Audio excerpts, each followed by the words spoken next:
Jai Hind to you all guys. My name is Vikram and I welcome you to iExamB YouTube channel. So guys, आज के lecture में हम लोग देखने वाले हैं जनरेशंस ऑफ कंप्यूटर। तो कंप्यूटर की जनरेशंस कितनी आ चुकी है टोटल? अभी तक 5th जनरेशन चल रही है गाइस, ठीक है। तो ये जो हमारा सेशन होने वाला है, ये आईबीपीएस, अगर आप पीओ क्लर्क किसी की भी तैयारी कर रहे हो, नबार्ड की तैयारी कर रहे हो, एफसीआई की तैयारी कर रहे हो या फिर आरबीआई की तैयारी कर रहे हो, जहां पर भी कंप्यूटर का सेक्शन आता हो, उसके लिए काफी और बहुत ज्यादा इंपॉर्टेंट होने वाला है गाइस। तो आप हमारे कोर्सेज जाकर अवेल कर सकते हैं, आप अपनी प्रिपरेशन कर सकते हैं, नोट्स बना सकते हैं। आई एग्जाम भी हमेशा आपके साथ है आपको सक्सेस करवाने में। सो गाइज, हमारे जो मॉक टेस्ट हैं वो आपको आई एग्जाम बी के साइट पे फ्री ऑफ कॉस्ट मिल जाएंगे। तो आप जाएं, प्रिपेयर करें अपने आप को और अपने सेक्शन में अच्छा इंप्रूव करें। सो गाइस, फर्स्ट जनरेशन यानी कि पहली पीढ़ी 1940 से 1956 तक जो भी डेवलपमेंट हुए हमारे कंप्यूटर में, उसे हम फर्स्ट जनरेशन कहते हैं। आप देख रहे हो पहले के कंप्यूटर कितने बड़े हुआ करते थे। देखा आपने, पूरे कमरे में एक ही कंप्यूटर मात्र होता था, काफी हीट जनरेट करता था। तो पहली पीढ़ी के जो कंप्यूटर हैं वो वैक्यूम ट्यूब का उपयोग करके बनाए गए थे। वैक्यूम ट्यूब्स क्या होती हैं गाइस? टीवी आपने देखा होगा, आज से 20 साल पहले जो आपका टीवी होता था वो डब्बे वाला होता था, उसके अंदर एक ट्यूब होती थी, जैसे कि जो आपकी स्क्रीन है उससे एक ट्यूब जुड़ी होती थी जिसे हम बोलते थे वैक्यूम ट्यूब। आज से 5 साल पहले आपने एक बल्ब देखा था 100 वॉट का, उसके अंदर भी क्या होता था गाइस? वैक्यूम होती थी। तो जो भी चीज वैक्यूम ट्यूब के उपयोग से बनाई गई उसको हम बोलते हैं वैक्यूम ट्यूब का डेवलपमेंट या फिर वैक्यूम ट्यूब का जनरेशन। तो फर्स्ट जनरेशन के कंप्यूटर थे वो बाइनरी कोड पे वर्क करते थे। What is binary code?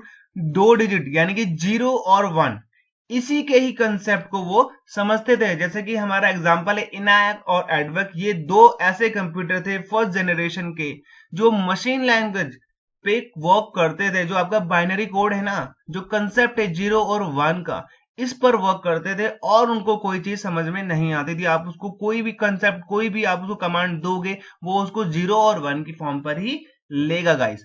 तो ये था हमारा फर्स्ट जनरेशन। इसके कुछ फीचर्स हैं। वैक्यूम ट्यूब का यूज हुआ था, सिर्फ मशीन लैंग्वेज यूज करता था, बहुत कॉस्टली हुआ करते थे, जो इंडिविजुअल पर्सन है वो उसको ले नहीं पाता था, बहुत ज्यादा हीट जनरेट करता था, इसका बहुत ही स्लो इनपुट आउटपुट डिवाइसेस थे, बहुत बड़े साइज के होते थे और इसे ठंडा रखने के लिए एयर कंडीशन की जरूरत पड़ती थी। नॉन पोर्टेबल यानी कि हम इसे हर जगह नहीं ले आ सकते थे क्योंकि बहुत भारी होते थे और इलेक्ट्रिसिटी ज्यादा कंज्यूम करते थे। अब बात आती है सेकंड जनरेशन की, जो कि 1956 से 1963 के बीच में चला था। सो गाइज, ये काफी इंपॉर्टेंट है गाइस, क्योंकि यहां से काफी क्वेश्चन देखने को मिलते हैं। अभी भी जो कंप्यूटर है वो इतने छोटे नहीं थे कि आप उससे क्या कर पाओ, पोर्टेबल, या फिर आप उसे उठा पाओ या फिर आप उसे एक जगह से दूसरी जगह ले पाओ। अभी भी जो हमारे कंप्यूटर हैं वो बहुत ही ज्यादा भारी थे। तो आपको मैं यहाँ पे ये बता दूं, जो हमारे सेकंड जनरेशन का कंप्यूटर था उसमें यूज हुआ था ट्रांजिस्टर, ठीक है। फर्स्ट में यूज हुआ वैक्यूम ट्यूब, सेकंड में यूज करा इन्होंने ट्रांजिस्टर।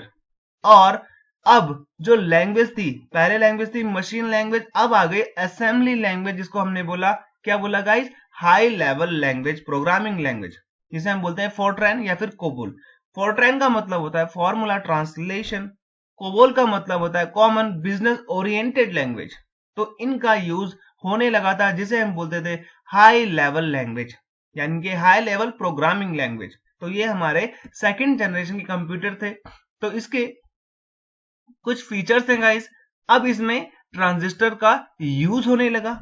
अब ये फर्स्ट जनरेशन के मुकाबले क्या करते थे? कम हीट छोड़ते थे और फर्स्ट जनरेशन के मुकाबले ही कम इलेक्ट्रिसिटी यूज कर पाते थे और फास्टर थे। हमारे फर्स्ट जनरेशन के कंप्यूटर थे, लेकिन अभी भी ये क्या है? कॉस्टली हैं और अभी भी इनको एयर कंडीशन चाहिए होता है ठंडा रखने के लिए। अब ये मशीन और असेंबली लैंग्वेज दोनों को ही समझ पाता है और उस पर सपोर्ट करके काम कर लेता है। और कुछ कंप्यूटर है हमारे सेकंड जनरेशन के, कौन से? IBM 1620, CDC 1604, UNIVAC 1108। तो ये हमारा second generation guys. Third generation हमारा स्टार्ट होता है 1963 से 1971 के बीच। तो गाइस ये भी काफी इंपॉर्टेंट है। आप देख रहे हो किस प्रकार से जो कंप्यूटर है अब वो इतना छोटा हो चुका है कि आप उसे घर में या फिर कहीं और पे रख पाओ गाइस। ठीक है, जैसे कि आपका ऑफिसेस हो गया गाइस, तो यहाँ पे क्या होता है, ये चीजें इंपॉर्टेंट हो जाती है गाइस। अब क्या होने लगा, थर्ड जनरेशन में अब यहाँ पे आईसी चिप, जिसे हम बोलते हैं इंटीग्रेटेड चिप, आईसी चिप का यूज होने लगा था। ठीक है, अब रिमोट प्रोसेसिंग, आप अपने जो टीवी है उसको रिमोट से ऑन कर सकते हो ना।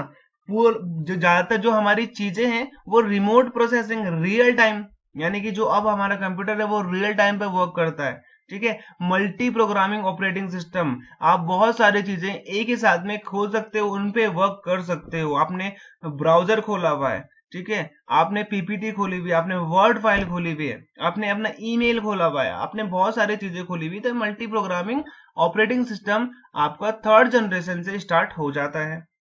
हाई लेवल लैंग्वेजेस, आपने देखा पहले वाले में मशीन लैंग्वेज आ गई, फिर आपका आ गया असेंबली लैंग्वेज, फिर थर्ड जो हमारा जनरेशन है उसमें आ गया फोर्ट्रैन 2, 4, कोबोल, पास्कल, बेसिक।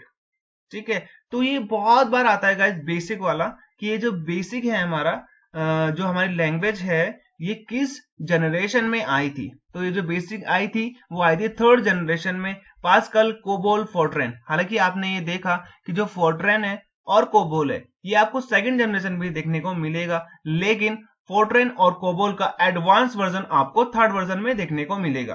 तो ये उच्च स्तरीय भाषाएं यानी कि हाई लेवल लैंग्वेजेस हैं जिसका प्रयोग थर्ड जनरेशन में किया गया था हमारे कंप्यूटर को डेवलप करने के लिए। अब जो हमारा थर्ड जनरेशन ऑफ कंप्यूटर है इसके कुछ फीचर्स मैं आपको बता देता हूं। अब इसमें इंटीग्रेटेड सर्किट का यूज होने लगा, यानी कि आईसी चिप। आपने बहुत बार सुना होगा आपके लैपटॉप में या फिर आपके मोबाइल में काफी सुना होगा कि आपकी आईसी चिप उड़ गई या फिर आपकी आईसी चिप खराब हो चुकी है। तो वही आईसी चिप होती है। बहुत सारे सर्किट का जो मेल एक तरीके से उसको पूल करके उसको एक ही जगह जब लाया जाता है उसे हम बोलते हैं इंटीग्रेटेड सर्किट। इंटीग्रेटेड का मतलब होता है एकीकृत करना, सबको एक जगह पे मिलाना। मोर रिलायबल, आप उस पर अब अधिक भरोसा कर सकते थे। इससे पहले क्या होता था कि अगर कोई काम गलत हो जाता था, मतलब कि ज्यादातर काम या फिर बहुत सारे ऐसे काम होते थे जो कंप्यूटर नहीं कर सकता था। ठीक है, तो लेकिन अब थर्ड जनरेशन में आप उस पर ज्यादा क्या कर सकते हो, रिलाई कर सकते हो, भरोसा कर सकते हो। आपके ज्यादातर काम अब कंप्यूटर कर सकता है। अब उसका साइज छोटा होने लगा और अब वो थोड़ी जो हीट है वो कम जनरेट करने लगा, और ये फास्टर था अदर दो जनरेशन से, फर्स्ट और सेकंड जनरेशन से। ऑब्वियसली जब जनरेशन आगे बढ़ेगी, जब डेवलपमेंट होगा, तो वो चीज छोटी होती जाएगी और अब और फास्टर होती जाएगी। जैसे कि आपने आज की डेट में देखा ना, आपका कंप्यूटर आज की डेट में क्या है, आपका मोबाइल है। ठीक है, तो आज से 50 साल पहले आपका जो कंप्यूटर था वो एक कमरे में पूरा भर के रहता था, पूरी स्पेस क्या कर देगा आपकी, खत्म कर देगा।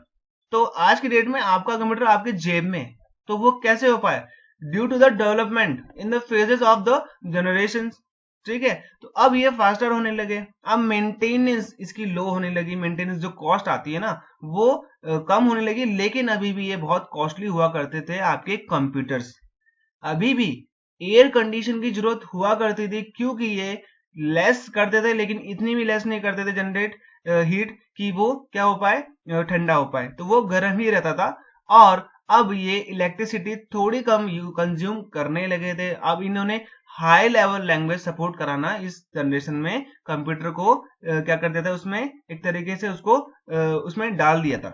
ठीक है, कुछ कंप्यूटर्स हैं इस जनरेशन के, IBM 360 series, Honeywell 6000 series, TDC 316।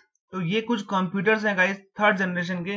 Third generation guys काफी इंपॉर्टेंट हो जाता है क्योंकि आईसी चिप का क्वेश्चन बहुत बार पेपर्स में पूछा जाता है कि व्हाट इज आईसी चिप। ठीक है, तो इंटीग्रेटेड सर्किट, ये आपने याद रखना है। अब आता है आपका फोर्थ जनरेशन। 1972 से 1980 के बीच के चरण को हम क्या कहते हैं, फोर्थ जनरेशन कहते हैं गाइस। तो ये आपने देखा कुछ इस प्रकार से आपको फोर्थ जनरेशन का कंप्यूटर देखने को मिलेगा। अब ये क्या होने लगा, और भी छोटा होने लगा। ठीक है, आपका कीबोर्ड, आपका माउस, आपका सीपीयू आपको उसके साथ मिलने लगा और वो छोटा होने लगा। अब जो फोर्थ जनरेशन के कंप्यूटर हैं क्या हो गए, पोर्टेबल हो गए। आप अब उसे एक जगह से दूसरी जगह ले जा सकते हो। लेकिन मैं आपको एक चीज बता देता हूं कि जो फोर्थ जनरेशन के कंप्यूटर हैं उसमें कौन सी टेक्नोलॉजी का यूज हुआ था, तो उसमें VLSI यानी कि वेरी लार्ज स्केल इंटीग्रेशन का यूज हुआ था। यानी कि VLSI टेक्नोलॉजी का यूज हमारी फोर्थ जनरेशन में किया गया था। और अब इससे भी ज्यादा हाई लेवल लैंग्वेजेस आपने देखा ना, फर्स्ट में आपका मशीन लैंग्वेज, सेकंड में आपका असेंबली लैंग्वेज, थर्ड में आपका कोबोल फोर्ट्रैन, ठीक है, बेसिक और पास्कल। अब जो फोर्थ आई आपकी जनरेशन, इसमें आपको C और C++, ये जो हाई लेवल लैंग्वेजेस हैं, इसका प्रयोग होने लगा कंप्यूटर में। कंप्यूटर में जो टेक्नोलॉजी आई फोर्थ जनरेशन में वो थी हमारी VLSI, very large scale integration. तो ये दो चीजें हैं जो कि बहुत इंपॉर्टेंट है गाइस। ये जो फोर्थ जनरेशन का जो लैंग्वेज है C और C++, बहुत एग्जाम्स में पूछा जा चुका है। अब ये जो फोर्थ जनरेशन ऑफ कंप्यूटर है, इसके मेन फीचर्स देख लीजिए। VLSI टेक्नोलॉजी का यूज हुआ था, वेरी लार्ज स्केल इंटीग्रेशन। ठीक है, अब आप क्या होने लगा था इससे पहले ना, तो कंप्यूटर जो थे वो एक इंस्टीट्यूशन, वो एक यूनिवर्सिटी, एक बड़े बड़े ऑर्गेनाइजेशन उसको यूज करते थे क्योंकि बहुत ही ज्यादा महंगे होते थे। उस टाइम पे इतना पैसा नहीं हुआ करता था लोगों के पास। लेकिन अब ये जो कंप्यूटर है इसका पर्सनल प्रयोग होने लगा, क्योंकि जो अब कंप्यूटर थे वो इस प्रकार से बनने लगे कि उसे आम आदमी, एक नॉर्मल इंसान भी चला सके। उसके लिए कोई कोर्स, कोई टेक्नीशियन की जरूरत ना पड़े कि भाई इसको चलाना है तो आपको क्या करना पड़ेगा, एक पर्टिकुलर आपको ये चीज, इसका कोर्स करना पड़ेगा। हालांकि वो करते हैं, वो इससे हाई लेवल के लिए। अगर आपको सिर्फ अपना लैपटॉप, अपना पीसी, अपना डेस्कटॉप चलाना है तो इतनी ज्यादा आपको नॉलेज की जरूरत नहीं पड़ेगी। अगर आपके पास बेसिक जनरल नॉलेज भी है लैपटॉप को चलाने के लिए तो आप इजीली चला पाओगे। Very small in size. अब जो फर्स्ट, सेकंड, थर्ड जनरेशन में कंप्यूटर आए थे उससे भी छोटा इसका साइज होने लगा। अब यहां पे देखिए आप, थर्ड जनरेशन तक एयर कंडीशन की जरूरत हुआ करती थी उसकी मशीन को ठंडा रखने के लिए। लेकिन अब जो फोर्थ जनरेशन आ गया, अब यहां पे एयर कंडीशन की जरूरत नहीं हुआ करती थी। वो अब अपने आप को खुद ठंडा रखने में सक्षम था। फोर्थ जनरेशन में आपको सबसे इंपॉर्टेंट चीज मिलेगी गाइस, इंटरनेट का आगमन हुआ था। यानी कि इंटरनेट इंट्रोड्यूस हो गया था और लोगों ने पहली बार इंटरनेट को देखा। पहले 1G, फिर 2G, फिर 3G, फिर 4G। आज की डेट में क्या आने वाला है गाइस, 5G आने वाला है। हालांकि एक साल के अंदर वो आ भी जाएगा। तो जो इंटरनेट है गाइस, इंटरनेट का क्या स्टार्ट हो गया था, इंटरनेट का यूज होना। इंटरनेट पहली बार लोगों ने देखा, वो किस प्रकार से एक दूसरे से जुड़ रहे हैं। इंटरनेट से आप क्या क्या कर सकते हो, क्या क्या चीजें इंटरनेट से आसान हो जाती है। आज की डेट में इंटरनेट और आपका जो मोबाइल है वही एक दुनिया है। आप उससे पूरी दुनिया को क्या कर सकते हो, देख सकते हो। आप उससे सब कुछ जान सकते हो, बात कर सकते हो, किसी को वीडियो कॉल, किसी को कॉल कर सकते हो, मैसेज कर सकते हो, चाहे वो इस दुनिया में कहीं भी रहता हो। ठीक है, तो ये सब पॉसिबल हो पाया क्यों, with the help of internet. तो जो डेवलपमेंट है इस फील्ड पे किसमें हुआ, नेटवर्क में हुआ। फोर्थ जनरेशन की जो फील्ड है इसमें ज्यादातर डेवलपमेंट हमको देखने को मिला नेटवर्क में। नेटवर्क क्या है, एक दूसरे से जुड़ने का एक तरीका, एक बोल दीजिए नेट, इंटरनेट। ज्यादातर आपने देखा होगा जो फोर्थ जनरेशन है इसका जो डेवलपमेंट माना जाता है वो इंटरनेट पे माना जाता है। अब जो कंप्यूटर होने लगे वो इजीली अवेलेबल होने लगे। इससे पहले जो कंप्यूटर थे उसका प्रयोग सिर्फ मिलिट्री, ठीक है, इंस्टीट्यूशंस, बड़े बड़े यूनिवर्सिटीज वहीं पे होता था। क्योंकि वो मानते थे, क्योंकि एक तरीके से आप ये मान लीजिए कि वो महंगा था और एक तरीके से ये भी मानते थे कि कहीं इसका गलत प्रयोग ना हो जाए। आज की डेट में आपको लैपटॉप कंप्यूटर आपको हर घर में देखने को मिल जाएगा, क्योंकि वो अब इजीली अवेलेबल है, क्योंकि अब वो अफोर्ड कर सकते हैं। इससे पहले वो अफोर्ड भी नहीं कर सकते थे। और दूसरी चीज की गवर्नमेंट इसको बेचती भी नहीं थी, क्योंकि सिक्योरिटी का थ्रेट हुआ करता था। कुछ कंप्यूटर्स हैं इस जनरेशन के हमारे, जैसे कि DEC 10, स्टार 1000, PDP 11 या फिर क्रे 1। क्रे 1 तो सुपर कंप्यूटर था, ठीक है, जिसने इसे बनाया था उसका नाम भी क्रे ही था। तो सुपर कंप्यूटर है हमारा क्रे 1। ये आपने ध्यान देना है कि जो सुपर कंप्यूटर है वो 4th जनरेशन में आया था। तो गाइस ये कुछ ऐसे ऐसे फैक्ट हैं जो एग्जाम्स में पूछे जाते हैं। आप पूरी डीप नॉलेज तो पढ़ लोगे, लेकिन जो क्वेश्चन आएगा वो फैक्चुअल आएगा। जैसे कि आपसे ये पूछ लेगा भाई जो क्रे है, यानी कि आप ये मान लीजिए कि जो सुपर कंप्यूटर है वो किस जनरेशन में आया माना जाता है, तो वो 4th जनरेशन में आया हुआ माना जाता है। अब आपको मिल जाएगा गाइस 5th जनरेशन। जो 5th जनरेशन है गाइस, ठीक है, हालांकि ये स्टार्ट हो चुकी है, मान लीजिए इसका जो 1980 से ये मानी जा चुकी है, लेकिन इसका जो डेवलपमेंट फेज आया, तो वो आपका जो डेवलपमेंट फेज चलता है 2010 से चलता है, ठीक है। हालांकि आप 1980 से इसको मान सकते हो 5th जनरेशन को, 1982 टिल डेट, लेकिन 2010 से इसका डेवलपमेंट यानी कि एक्स्ट्रा डेवलपमेंट आपको देखने को मिलेगा यहाँ के किसकी फील्ड में, आपको 5th जनरेशन या फिर आपको बोल सकते एक तरीके से नेटवर्क की फील्ड में आपको देखने को मिल जाएगा कि भाई किस प्रकार से हमारा क्या हुआ, किस प्रकार से डेवलपमेंट हुआ हमारे इंटरनेट में या फिर हमारे नेटवर्क सिस्टम में। तो इससे पहले क्या होता था, देखो यहाँ पे, इससे पहले ना दो चीजें हुआ करती थी। यहाँ पे देख लीजिए, एक तरीके से मैं यहाँ पे दिखा देता हूँ, एक मिनट। ये तो इससे पहले क्या होता था गाइस कि जो आपका ये जो जनरेशन थी आपकी 1 2 3 4, ठीक है, इसमें होता यह था कि जो आपका कंप्यूटर है वो सिर्फ कैटेगराइज होता था on the basis of hardware, ठीक है, on the basis of hardware, कि उसमें किस प्रकार से कीबोर्ड है, किस प्रकार से उसमें माउस है, किस प्रकार से उसका डेस्कटॉप है। सिर्फ और सिर्फ इससे पहले तक यानी कि 1 to 4th जनरेशन तक आपको सिर्फ देखने को मिलेगा क्या, कि वो जो कंप्यूटर है वो सिर्फ आपका हार्डवेयर पर बेस्ड है। लेकिन जैसे जैसे आपको 5th जनरेशन देखने को मिलता है, यहाँ पे अब आप उसको इंक्लूड करोगे सॉफ्टवेयर। सॉफ्टवेयर आज की डेट में बहुत ज्यादा इंपॉर्टेंट है गाइस। अब मैं जो वीडियो बना रहा हूं, जैसे कि मान ली स्क्रीन रिकॉर्ड हो रही है, इसका एक ऐप है, इसका एक सॉफ्टवेयर है, ठीक है। पीपीटी खुद एक सॉफ्टवेयर है जिसमें मैं ये वीडियो बना रहा हूँ। जैसे ये पेन टैब है, ये एक हार्डवेयर तो है, लेकिन चल किससे रहा है, सॉफ्टवेयर से चल रहा है। तो अब आपने देखा 5th जनरेशन जो है गाइज, ये सॉफ्टवेयर पे ज्यादा क्या होने लगी, रिलाय होने लगी। अब हार्डवेयर का इतना प्रयोग, हार्डवेयर, हालांकि हार्डवेयर बहुत इंपॉर्टेंट है, बिना हार्डवेयर के आप उसे चला ही नहीं पाओगे। तो गाइज ये था जो कि हमारे लिए बहुत इंपॉर्टेंट था। अब इससे भी ज्यादा हाई लैंग्वेजेस मैंने आपको बताया, फर्स्ट में आपको देखने को मिलता है मशीन लैंग्वेज, सेकंड में असेंबली लैंग्वेज, थर्ड में आपको कोबोल पास्कल बेसिक देखने को मिल जाएगा, फोर्थ में आपको क्या देखने को मिलेगा, सी और C++। अब आपको फिफ्थ में देखने को मिलेगा जावा, .NET, पाइथन भी इसमें जोड़ सकते हो आप, ठीक है। तो ये जो लैंग्वेजेस हैं जनरेशंस की, इसीलिए इंपॉर्टेंट है क्योंकि क्या है, इसके कंप्यूटर के बीच में समन्वय।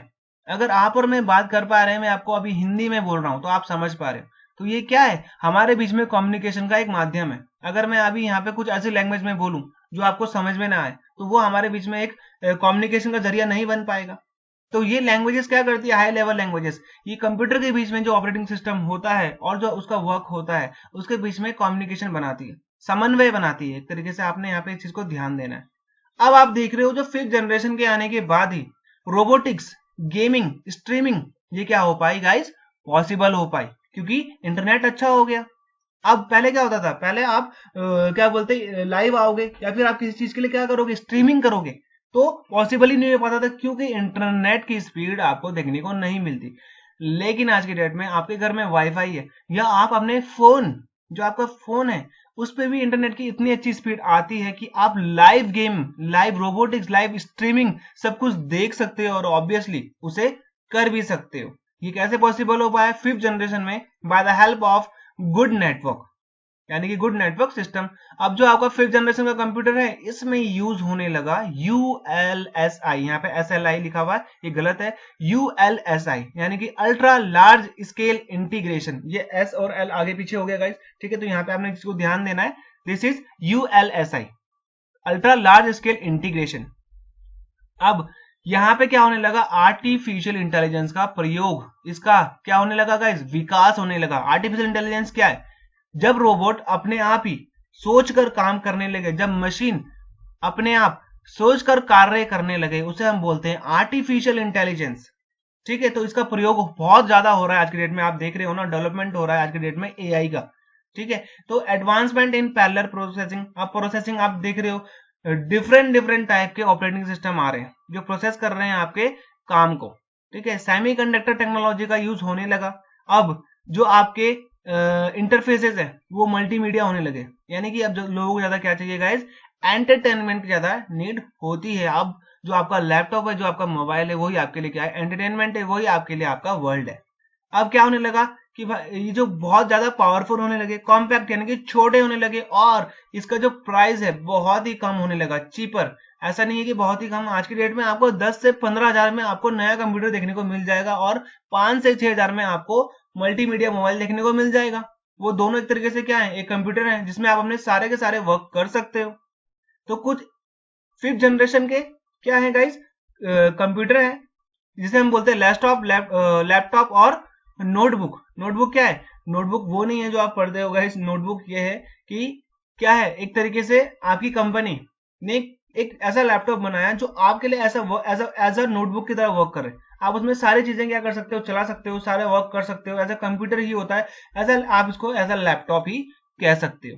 ठीक है, डेस्कटॉप आपको पता है आपका पीसी, ठीक है, लैपटॉप जिसपे आप और हम सब वर्क कर रहे हैं, नोटबुक एक तरीके से लैपटॉप ही होता है जो आपके एज अ लैपटॉप वर्क करता है, एज अ आपके नोटबुक की तरह वर्क करता है गाइस। ठीक है, तो गाइस ये थे हमारे 5th जनरेशन, यानी कि आप मान लीजिए हमारे टोटल के टोटल 5 जनरेशन। कभी क्वेश्चन आए आपका कि भाई कितनी जनरेशन चल रही है, कौन सी जनरेशन चल रही है, तो ये चल रही है 5th जनरेशन। तो गाइस इसी के साथ हमारा आज का क्वेश्चन, इसका जवाब आपने मुझे कमेंट सेक्शन में देना है। तो आपने मुझे बताना है गाइस, जो 3rd जनरेशन ऑफ कंप्यूटर है इसका टाइम पीरियड क्या था। आपके ऑप्शन है 1945 से 1950, दूसरा ऑप्शन है 1955 से 1962, तीसरा ऑप्शन है 1963 से 1971, और चौथा ऑप्शन है नन ऑफ दीज। आपको जवाब देना है मुझे कमेंट बॉक्स में। ठीक है गाइस, तो आप हमारे मॉक टेस्ट को अवेल करें गाइस, फ्री ऑफ कॉस्ट है, आपको बहुत ही ज्यादा हेल्पफुल रहेगा गाइस। ठीक है, और एग्जाम भी को सब्सक्राइब करना ना भूले गाइस, और वीडियो को लाइक करें, कमेंट करें, शेयर करें। ठीक है, तो तब तक के लिए मिलते हैं हमारे नेक्स्ट वीडियो में। This is Vikram Singh signing off.